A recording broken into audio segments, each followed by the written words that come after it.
Now, I would like to introduce Dr. David Theodore George, the author of Untangling the Mind.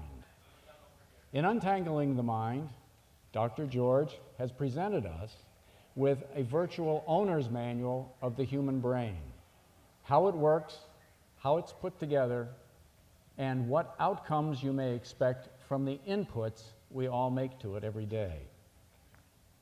I think the three major parts of the books explain themselves very well. Part one, why emotions spin out of control. Part two, losing it, extreme behavior. And part three, thankfully, seeking healthy emotion. As Dr. George goes through his presentation, he will probably explain to you how all of these knit together, and he may explain why you see such aberrant behavior as road rage, addiction, and other extreme and unexpected reactions to stimuli. So on behalf of the Library of Congress, I present Dr. Theodore George.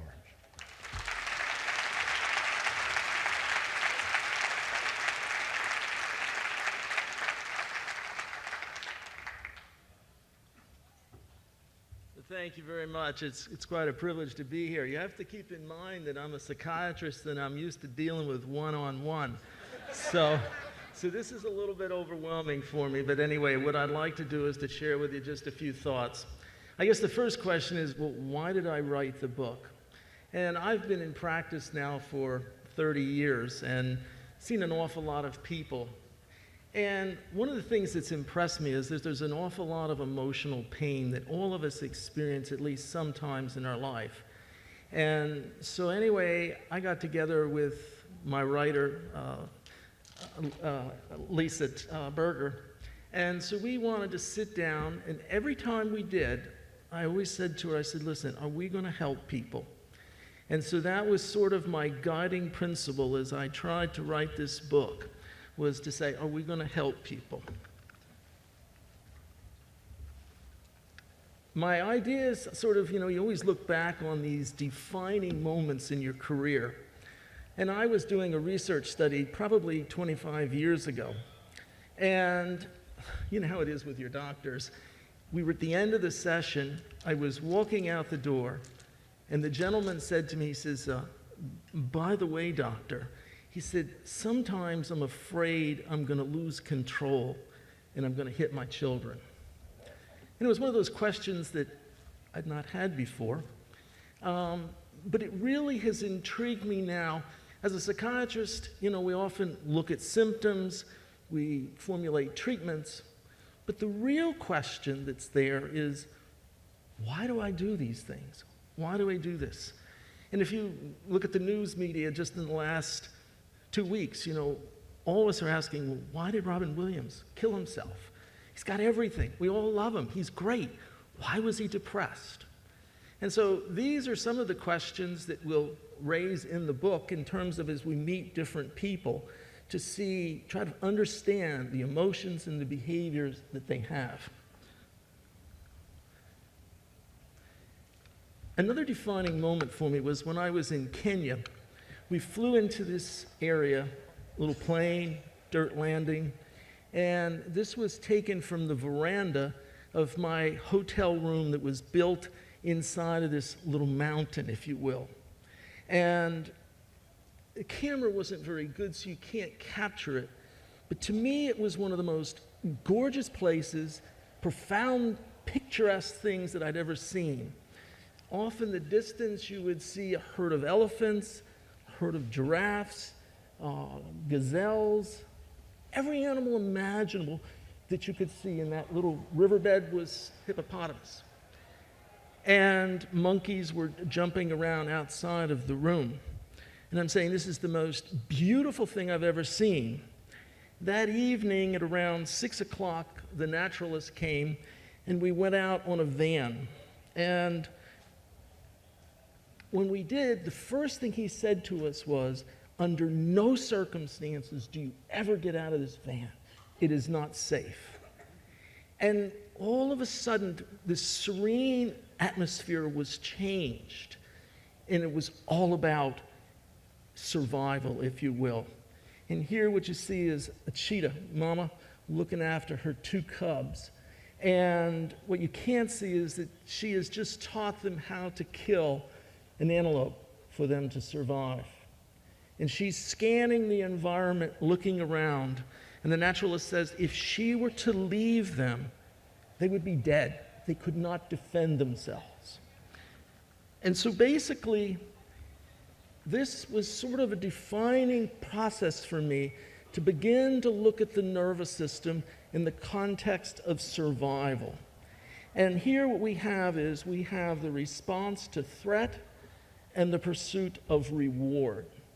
Now, when you think about threat, it's obvious when somebody's got a gun to your head that you feel threatened. But if you look at the nervous system, it's much more profound than that. It may be a look, a tone of voice. Everybody that's married can relate to that. It could be somebody saying, I don't love you anymore. It could be that you've lost your job, or just feeling like somebody's looking down on you and sort of disrespecting you. So in other words, think broadly when you think of threat. The other is the pursuit of reward. We don't have much time today, so I'm not going to get into it. It all makes sense in terms of we pursue food, we pursue air, sexual behaviors. All of this is for survival. And one of the tenets of the book when we look at addictions is that these neural pathways that drive us for things get taken over. And it sort of tries to understand the irrationality that we see with addictions of a person that can be drinking, they've got cirrhosis of the liver, they are going to lose their family, they're going to lose their job. They'll sit in treatment with me and say, doctor, I'm never going to drink again. And they do it. And, how do we begin to understand this sort of irrational side of human behavior? What I'd like to do is just to introduce you to a couple of people that you'll meet in the book. And one of them is Mr. Wilson. And I think he was sort of a favorite of mine to talk about just because I think we can all identify with him.